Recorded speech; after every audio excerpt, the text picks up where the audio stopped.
Pois bem, nós concluímos a nossa primeira aula, uma aula introdutória, lançando duas perguntas de desafio, não é? Desafio aos irmãos. Lembram? Suzana também está aí conosco. E essas perguntas eu recebi respostas até pelo WhatsApp, não é? Pastor, eu fui e voltei rápido demais, né? Foi muito rápido. Tem alguém subindo lá? Ah, beleza, obrigado. Então, as duas perguntas. Primeiro, nós vimos por que estudar esse livro, lembram? E chegamos à conclusão que é um livro de conquistas. Fala especialmente para os nossos dias de hoje, não é verdade? Precisamos conquistar a vitória sobre essa enfermidade. O nosso país precisa disso, o mundo precisa disso. E especialmente as famílias precisam ter essa paz para voltarmos a um novo normal, não é? Não mais aquele normal, às vezes até muito ingênuo que nós tínhamos. Tenho certeza que a partir dessa pandemia, muitas famílias aqui no Brasil manterão o protocolo, não é, que o Japão já pratica há muito tempo, de limpar os pés ao entrar em casa. Isso vai se tornar uma prática corriqueira, acredito nisso, não é? Chegamos de fora, muitas vezes há muitas famílias, muitos países que deixam a sandália e o sapato do lado de fora, não é? O novo normal vai ser diferente. Josué é um livro de conquistas, maravilhoso. Vimos também que é um livro de transição, não é? Que transição foi essa? Do deserto para a conquista de Canaã. Bem-vindo, Irã. Bem-vindo. De maná que o povo colhia diariamente, sem muito esforço. Às vezes bastava estender a mão para fora da tenda, colher o maná para saboreá-lo, não é verdade? Para uma nova fase de plantar e colher, cultivar, não é verdade? Transição de Moisés, o grande legislador, um homem manso, mas ao mesmo tempo firme, de pulso firme quando era necessário, mas que sempre ouvia o Senhor, consultava o Senhor na hora de tomar decisão. Agora para um Josué novo, um líder novo, ainda não experimentado, que Deus começou a engrandecer capítulo a capítulo, nesse livro de 24 capítulos, não é verdade? Deus começou a engrandecê-lo à vista de todo o povo. E também um livro contestado pelos críticos. Nós vimos aqui na aula de domingo passado como que a arqueologia veio revelando cidades históricas como Jericó, Azor, o altar do Monte Ebal. E aqui eu queria fazer uma pequena correção. Cheguei a mencionar que das 10 grandes descobertas arqueológicas dos últimos 100 anos, 3 ou 4 se referem ao livro de Josué, que ocorreu por volta, não é, a travessia do Jordão e a conquista da Terra Prometida, ocorreu por volta de 1300 a.C., mais ou menos. Mais tarde, 300 anos de Juízes, até chegarmos na idade de ouro do povo de Israel, Davi e Salomão, 1000 a.C. A grosso modo, nós podemos catalogar assim: Abraão, antípodas cronológicos de nós, não é? Quando nós falamos em antípodas, o Japão, bem-vindos, Marcos e Thelma, o Japão é nosso antípoda, no espaço, não é? Aqui agora 10 horas da manhã, lá 10 horas da noite. Abraão é nosso antípoda no tempo. Abraão por volta de 2000 a.C., nós 2000 depois de Cristo, não é? E pode continuar falando antes de Cristo, depois de Cristo. A mudança proposta não vai vingar. Nós vamos continuar falando. Jesus marcou essa história definitivamente. Jesus histórico, Jesus real, o Filho de Deus que se tornou homem, como um de nós. Então, queridos, 2000 Abraão, 1000 Davi, 1300, a conquista da Terra Prometida. E vimos também um livro com um conteúdo devocional maravilhoso para o nosso crescimento espiritual. E é nesse aspecto que nós vamos nos deter. Quem não marcou ainda, acho que Marcos e Thelma não marcaram, já marcaram? Amém. Que bom. Nossa classe está quase completa, quase. Ainda faltam aí alguns que se matricularam, eu acho que ainda não vieram, não é? Mas Deus vai acrescentando dia a dia. É nesse aspecto de um conteúdo devocional maravilhoso para nosso crescimento espiritual que nós queremos caminhar ao longo aqui de não sei quantos domingos. Eu não tenho pressa, quero dizer a vocês, se nós gastarmos 2 domingos por capítulo, até mais, não é? Essa aula está sendo gravada, já temos perto de 80 visualizações de quinta-feira para cá, né? A primeira aula foi postada, foi colocada no YouTube na quinta-feira. Já combinamos ali com o Carlos Magno de na terça-feira de cada semana colocarmos aí a segunda aula. Você pode fazer uma revisão, responder as questões nos comentários, e o pessoal de casa, não é? Responda nos comentários. Eu recebi respostas até pelo Zap, mas nos comentários mesmo não vi resposta. Vamos praticar mais no nosso canal do YouTube, vale a pena. E vimos que a história da conquista da Terra Prometida tornou-se uma espécie de alegoria sobre como um homem espiritual ou uma nação espiritual pode realizar grandes coisas para Deus e cumprir significativo destino, uma vez que as condições propostas por Deus sejam devidamente observadas. Que condições são estas? Aquilo que Deus falou na Torá, nos 5 primeiros livros, não é? Eis que eu ponho diante de vós a vida ou a morte, a obediência ou a rebeldia. E Josué veio replicar isso no seu livro, já no primeiro capítulo, né? Deus falando: Josué, tenha o cuidado de fazer tudo que está na lei do Senhor. E ao longo dos capítulos de Josué, ele e o povo praticaram isso. Esta alegoria então não é a Terra Prometida, não é o céu. Vimos isso domingo passado. A alegoria marca o quê? Uma conquista de vitórias na nossa vida espiritual. Por que a Terra Prometida não pode ser o céu? Alguém se lembra? Tem inimigos, tem gigantes a serem derrotados. O povo foi derrotado uma vez, levantou, deu a volta por cima. Até as nossas derrotas trazem crescimento à nossa vida espiritual. Tudo isso nós vamos ver no estudo desse livro. Aí nós deixamos 2 perguntas. A primeira delas: por que Moisés é chamado servo do Senhor e Josué apenas servo de Moisés? Lá no primeiro versículo. Quem pode ler bem alto aí o primeiro versículo para nós? Josué 1, verso 1.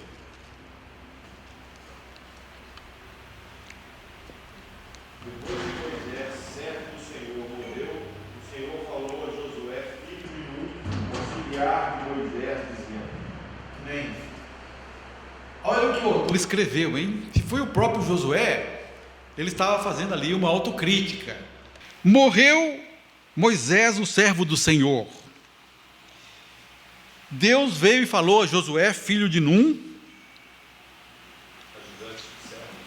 servidor de Moisés, auxiliar de Moisés, servo de Moisés. Por que essa distinção? Alguém pode me responder? Queria ouvir aí uns 2 ou 3, não é? Quem estudou isso em casa? A Jordanete colocou assim, ela respondeu aqui, quer ver? Porque Moisés falava direto com o Senhor, foi o único profeta que viu Deus face a face, e Josué foi um servo fiel a Moisés, escolhido por Deus para cumprir a lei e entrar com o povo na terra prometida. O que você acha?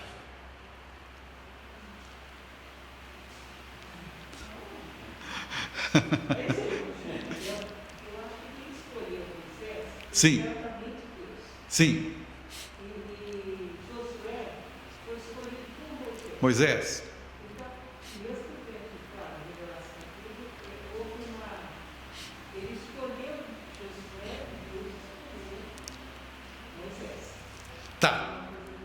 Tá. Nós vamos ver que lá em Deuteronômio Deus acabou falando a Josué: olha, começa a cuidar do Josué como seu sucessor. Deus também falou a Josué, não é? Falou a Moisés. Sim. Isso. Sim. Pastor, mas a promessa foi feita a Moisés. É isso também? A promessa? Porque no livro fala que depois da morte de Moisés, Deus falando a Josué que a terra que prometi a Moisés. Aos seus pais, né? Dá aos seus pais. Tá, estamos caminhando. A Márcia levantou a mão? Não. Moisés é considerado um tipo de Cristo, é verdade, o profeta. Ele chega a falar: depois de mim se levantará um outro profeta maior do que eu, vocês vão ouvir a ele. Quando Moisés e Elias aparecem lá no Monte da Transfiguração, Pedro, Tiago e João vão fazer aqui 3 tendas. Aí vem a voz do céu: Jesus, não é? Este é meu filho amado, a ele ouvi. Tudo bem, são considerações importantes, mas para a gente definir, James, é verdade, né? O que é um servo, não é verdade? Precisamos caminhar um pouco nisso. O que é um servo, afinal de contas? Porque Moisés é chamado, é catalogado servo do Senhor, Josué é servo de Moisés. O que é um servo? Alguém pode responder? Presta serviço. Presta serviço. O que mais? Cooperador, auxiliar. No primeiro momento, Josué era auxiliar, era servo de Moisés. Olha aí, primeiro momento, tá vendo? Olha como é que as coisas vão chegando, Eu acho que é mais questão nesse momento de reconhecimento, porque quando Deus falava face a face com Moisés, o povo sabia que ele tinha esse, e até então Josué era só o auxiliar. Futuramente nós vamos ver que ele vai ser reconhecido como servo do Senhor, né? Como servo do Senhor. Amém. Olha só, primeiro momento, reconhecimento. Moisés já estava devidamente reconhecido, Josué estava começando, estão chegando lá.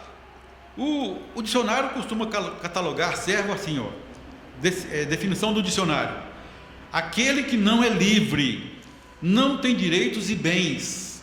Já pensou nisso? O servo, o escravo, a palavra de Deus tem 2 palavras para servo e escravo, não é? Servo, diáconos, tanto é que nós temos diáconos aqui presentes, né, no nosso meio aqui, e aquele que serve, aquele que presta serviço, e a outra palavra, doulos, escravo. Paulo chega a se colocar como diácono, mas tem uma carta que ele fala: Paulo, doulos, escravo do Senhor, não tenho direito, não tenho bens, os bens que eu tenho não são meus, são de Deus. Aquele que não é livre não tem direitos e bens. Que mais? Aquele que obedece e serve a alguém. Há um salmo maravilhoso que fala como os olhos da serva estão onde? Nas mãos da sua patroa, não é? Ela fica olhando, ela já sabe até pelo gesto da patroa o que ela deve fazer. Há ali um conhecimento da serva com a patroa, não é? A primeira empregada que chega para trabalhar para você, a patroa tem que correr com ela a casa toda, o quintal, né, quando é casa. Depois de 2 meses, 3 meses, o que acontece? A serva, né, a empregada já sabe tudo. E muitas vezes até pelo gesto, é o que acontecia lá no Salmo, não é? Assim como os olhos da serva estão nas mãos da sua senhora, os meus olhos estão fitos em ti, ó Senhor.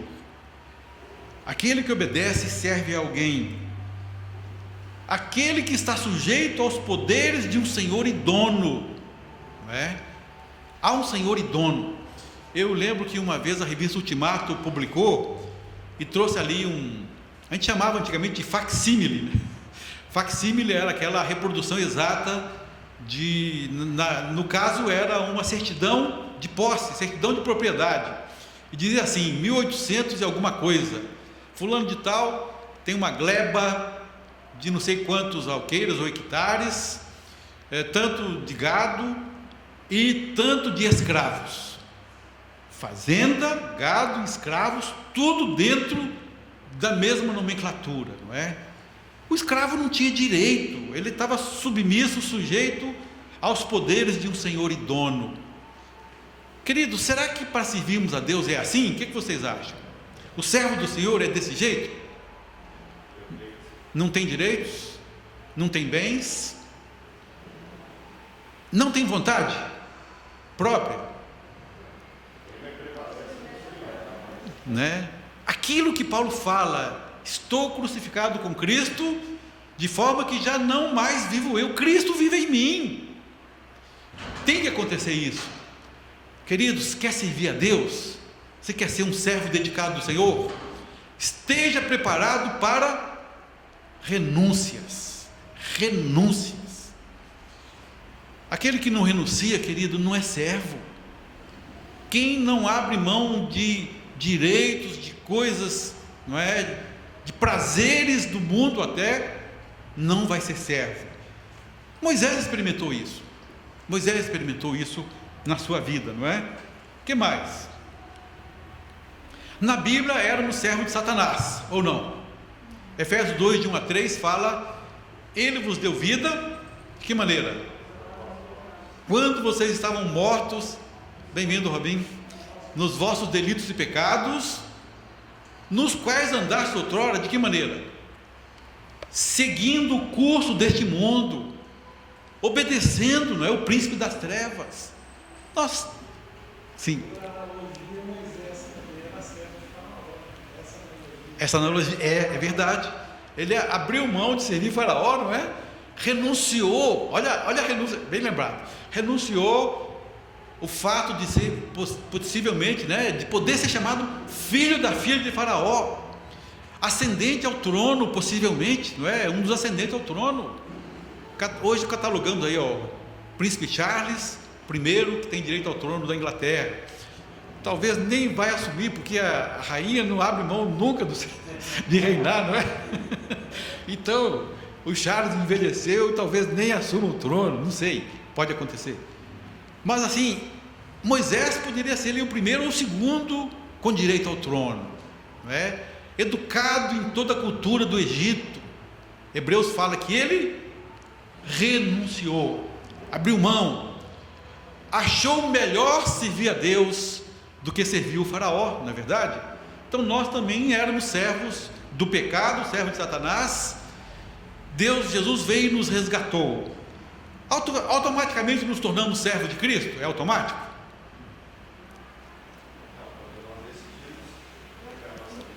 Entregamos a vida para Ele e aí nos tornamos servos de Cristo? Sim, deveria ser assim, né? Agora somos servos de Cristo, e esta atitude Ele espera de nós. Romanos 6, de 11 a 22. Olha que atitude Deus espera de nós. Assim como vocês serviram, vocês eram escravos do pecado, serviam ao pecado, agora, o que Deus espera? Ofereçais os vossos membros, vossa mente, o seu coração, os seus desejos, suas atitudes, ofereçais a Cristo como servo do Senhor Jesus. Lembra quando o escravo era resgatado lá no Antigo Testamento? Ele podia sair livre. E se ele amava o Senhor dele, o que ele fazia? Aí ele fala: não, eu amo meu Senhor. Está assim, ó, ipsis literis, eu amo meu Senhor. Está lá no livro da lei. Eu não quero ir embora, eu quero ficar. O que o Senhor dele fazia? Alguém se lembra? Furava, punha a orelha dele ali no portal, não é? E vinha lá e furava a orelha do servo. Uma vez furada a orelha do servo, o que acontecia agora? Nunca mais ele era livre. A Bíblia fala que ele servia ao seu Senhor até a morte, até morrer. Ele se oferecia servo do seu Senhor. Será que essa talvez seja a distinção? Eu preciso me oferecer, não é? Jesus me salvou, não sou mais servo do diabo, mas agora Ele espera de mim uma atitude de servo. Eu preciso me oferecer a Cristo para servi-lo até o fim da minha vida. Tornar-se servo envolve então o quê? Uma atitude, Jameson falou, né? Está apenas começando. A Suzana lembrou. Moisés já era reconhecido, Josué ainda não era reconhecido. Uma atitude e uma caminhada lado a lado com o Senhor, não é verdade?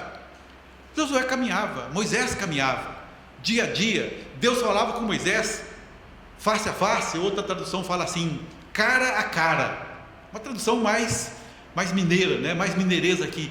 Deus falava com Moisés cara a cara, não é isso? Tete a tete. Então, tornar-se servo envolve essa atitude, essa caminhada lado a lado com o Senhor. Eu queria que alguém... Será que Josué então precisava provar alguma coisa para Deus e para os homens, para ser considerado servo do Senhor? Será que ele precisava provar ou não?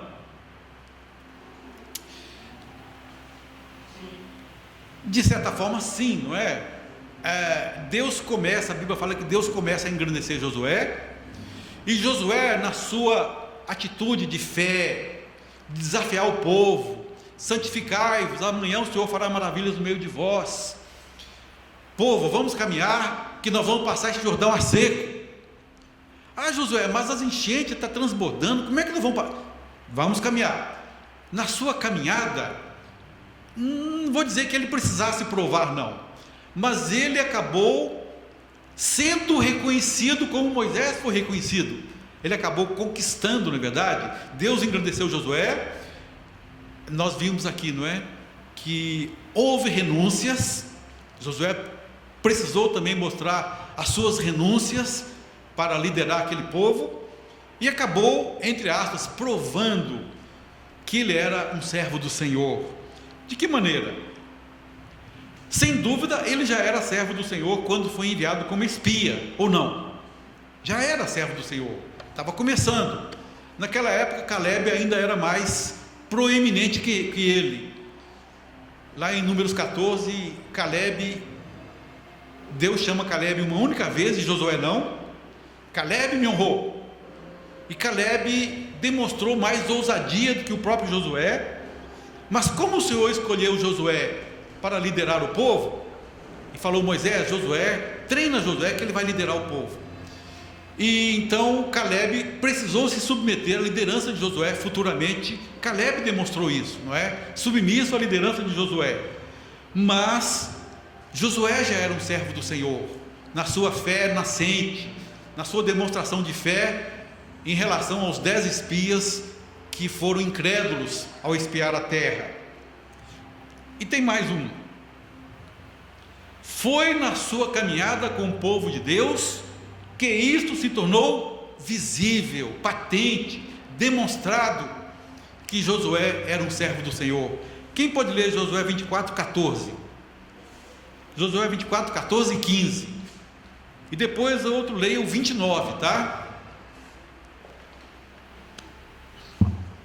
Último capítulo aí. Agora, pois, temei ao Senhor e servi-o com integridade e com fidelidade. Deitai fora os deuses aos quais serviram vossos pais, além do Eufrates e do Egito, e servi ao Senhor. Porém, se vos parece mal servir ao Senhor, escolhei hoje a quem sirvais. Se aos deuses a quem serviram vossos pais que estavam além do Eufrates, ou aos deuses dos amorreus, em cuja terra habitais. Eu e a minha casa serviremos ao Senhor. 14 e 15, não é? Josué desafia o povo: olha, vamos servir ao Senhor, lança fora os deuses estranhos. Nós temos aqui deuses do Egito, deuses de Canaã, né? Aliás, perdão, deuses que vossos pais trouxeram da além do Eufrates. Haviam ali deuses de quase 500 anos ainda, que Abraão, não propriamente Abraão, mas talvez o clã que veio com ele, os serviçais que vieram com Abraão, trouxeram deuses da além do Eufrates, da Mesopotâmia. Josué desafia: lança fora isso, vamos servir ao Senhor. O que ele fala no finalzinho já da sua vida? Eu e minha casa serviremos ao Senhor. Ele fala no futuro. Mas quem pode ler o 29? Depois dessas coisas sucedeu que Josué, filho de Nun, servo do Senhor, faleceu faleceu com a idade de 110 anos. Aleluia, não é? Olha o reconhecimento aí do autor que escreveu: sucedeu que Josué ou Oséias, o nome tem a mesma raiz de Jesus, não é? Yoshua, Josué e Yoshua, Jesus e Yeshua, Josué, Oséias, Isaías, tem o mesmo radical de Salvador, não é? Oséias, filho de Num, Josué, filho de Num, servo do Senhor. Que coisa maravilhosa pensar que o povo pôde reconhecer que Josué seguiu também os passos de Moisés, não é? E conquistou a alcunha, não é? Conquistou o nome: eu sou um servo do Senhor. O desafio, queridos, é o seguinte: você é um servo do Senhor? É? Olha para o seu coração. Eu sou um servo do Senhor? As pessoas veem isso em mim? Já está visível que eu sirvo a Deus? Não é verdade? O que mais? Tem mais. Agora, repare no que Jesus fala acerca dos seus discípulos. Quem se lembra de João 15,15? Já não vos chamo servos, mas tenho-vos chamado amigos. Qual a diferença, hein? Servo e amigo, tem distinção? Qual a distinção? Eu compartilho com meu amigo tudo que eu sei. Ah, é verdade, não é? O amigo, eu ponho a mão no ombro dele e falo: olha, estou com uma dificuldade assim, estou com esse problema. Ou então o amigo chega para mim e fala: você pode me ajudar? O amigo confia tanto em mim que ele abre o coração para que eu possa abençoá-lo.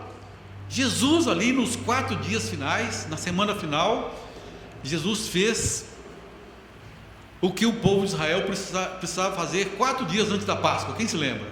4 dias antes da Páscoa, o povo de Israel pegava um cordeiro, trazia para dentro de casa. O cordeiro se tornava íntimo da família, não é? Até ser imolado. Queridos, imagine a dor da criancinha, o filho pequeno, enamorou-se do cordeiro, brincava com o cordeiro, de repente ele vai ver o cordeiro ser imolado, não é? É o que Jesus fez com os seus discípulos. Jesus abandonou a multidão. João capítulo 13, e havendo Jesus amado os seus que o Pai lhe dera, amou-os até o fim. E Jesus então começa a conversar só com os discípulos, não é?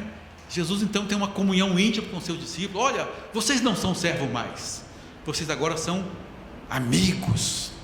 Por quê? Porque o servo não sabe o segredo do seu Senhor, o amigo sabe. Eu não conto para os meus servos, não é, o que eu vou fazer, o que eu estou fazendo, o que eu pretendo, os meus projetos. O amigo sabe. João 15,15. Mas quem pode ler? Nós somos mais do que servos, nós somos amigos de Deus, não é verdade? Precisamos ser amigos de Deus, precisamos compartilhar a mesa do conselho, precisamos. Já? 5 minutos? Você está brincando? São 10h35. Não caminhei nada, né? Mas tudo bem. Só de caminhar entre servos e amigos. Não, a segunda pergunta vai ficar para domingo que vem. A não ser que nós combinemos aqui talvez 15 minutos a mais, chegar a 15 para as 10, alguma coisa assim. Vamos caminhar nisso, não é? Mas então, já que temos 5 minutos, quem pode ler João 15,14, o verso anterior de João 15,15, não é? Vocês serão meus amigos se fizerem o que eu vos ordeno. Vós sois meus amigos se fizerdes o que eu vos mando. Se nós fizermos aqui uma equação matemática, o Jameson lembrou ali, né? O servo é aquele que obedece o que o Senhor manda. Primeira parte da equação: o servo é aquele que obedece o que o Senhor manda. Segunda parte: o que Jesus fala? O amigo é aquele que faz o que eu mando. Juntando as duas equações, servo é igual a amigo. E aí? Só que agora é como furar a lei, é uma escolha própria. É verdade, não é verdade?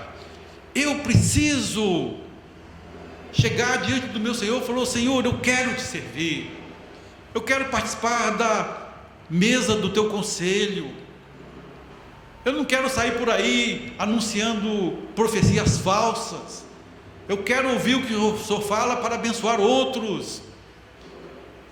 Quer ser amigo de Deus? Seja servo. Quer ser amigo do Senhor? Obedeça os mandamentos. O servo faz isso, o amigo faz isso também. Então o amigo é igual a ser servo. O amigo, é verdade, recebe o segredo do seu Senhor, não é?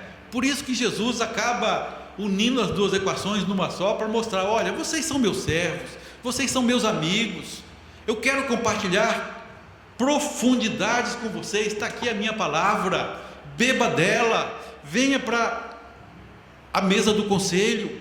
Não foi isso que ele falou para Josué? Josué, quer ser servo? Tenha cuidado de fazer tudo o que eu ordenei. Qual era a Bíblia de Josué? A Bíblia de Josué era Gênesis, Êxodo, Levítico, Números, Deuteronômio, porque Moisés escreveu esses livros. É possível que Josué então tivesse ali guardado uma cópia disso, não é? Os pergaminhos, os rolos. Faz tudo o que está escrito nessa lei, Josué, você se tornará meu servo, meu amigo, eu vou compartilhar com você e você vai abençoar os outros. Eu dou ordem a você, você ordena o povo. Eu dou ordem a você, você ordena aos príncipes, que ordenarão o povo. Nós vamos ver isso, não é? Então, queridos, servo é igual amigo. Sim. Mas primeiramente a gente tem que ser servo. Sim. Né? E aí Deus, Depois a gente é verdade. vai caminhar. É verdade, Deus se encarrega de abrir o coração dele para nós e nos tornar amigos, não é? Eu me ofereço como servo. Aí Deus, Enoque andou com Deus. O que Deus fez? Esse camarada aqui é meu amigo, então se ofereceu como servo, então ele é meu amigo, não é? Tornar-se amigo de Deus, queridos, é uma prerrogativa de Deus. Eu me ofereço como servo. Aí Deus fala: olha, já não são servos mais, vocês são meus amigos, vem para cá, vou compartilhar com vocês tantas grandezas que eu tenho aqui na minha palavra. Amém? Então é isso que Deus faz. Ser servo e ser amigo envolve uma jornada com Deus, queridos. E essa pergunta então fica para respondermos no domingo que vem. Vocês acham que nós estamos demorando muito ou vamos caminhar devagar assim? Tá bom, né? Vamos fazer uma caminhada então? Que Deus nos dê a graça. Será que já podemos para domingo que vem? O que vocês acham? Tem que ser um acordo, né? Chegarmos 15 para as 10? O que vocês acham? Podemos? É muito? Joia? Amém, amém. A maioria aí está aprovando. 15 para as 10 então, nós vamos começar no próximo domingo. E assim nós poderemos caminhar um pouquinho mais rápido, né? Mas pegando aqui os tesouros preciosos que essa palavra tem para nós. Esse livro é fantástico. Nós vamos ver coisas aqui maravilhosas. E Deus vai nos abençoar, tenho certeza. Quem quer orar, agradecendo por esse momento? E se você não preparou ainda essa questão, pessoal de casa também, tá? Se o Senhor deu a terra ao povo, por que eles tiveram de guerrear? Amém? Domingo que vem responderemos essa questão. E outras questões virão. Quem quer orar agora, agradecendo a Deus por esses momentos? Obrigado, Senhor, por esse dia, pela tua misericórdia que se renovou logo pela manhã. Obrigado pelo privilégio que o Senhor concede a cada um de nós poder buscar na tua palavra sustento para a nossa vida, direção para os nossos passos. Abençoa, Deus, cada um que tem meditado na tua palavra, que nós possamos crescer na tua direção e nos tornarmos assim praticantes dela. Essa palavra que é viva e eficaz, leva-nos a Deus além da letra, leva-nos a Deus além da leitura de conhecimento, mas nos coloca, Senhor, num patamar de intimidade com o Senhor, uma intimidade que nos torne de fato amigos do Senhor. Abençoa o culto que teremos agora, que seja um momento de adoração e serviço ao Senhor. Abençoa a tua igreja, libera a cura, Senhor, do nosso meio. Abençoa os enfermos, traz paz ao nosso coração e livra-nos do mal. Recebe, Pai querido, a nossa adoração. Nós te amamos e queremos o Senhor, em nome de Jesus. Amém. Amém. O Senhor te abençoe. Que tenhamos um culto abençoado agora.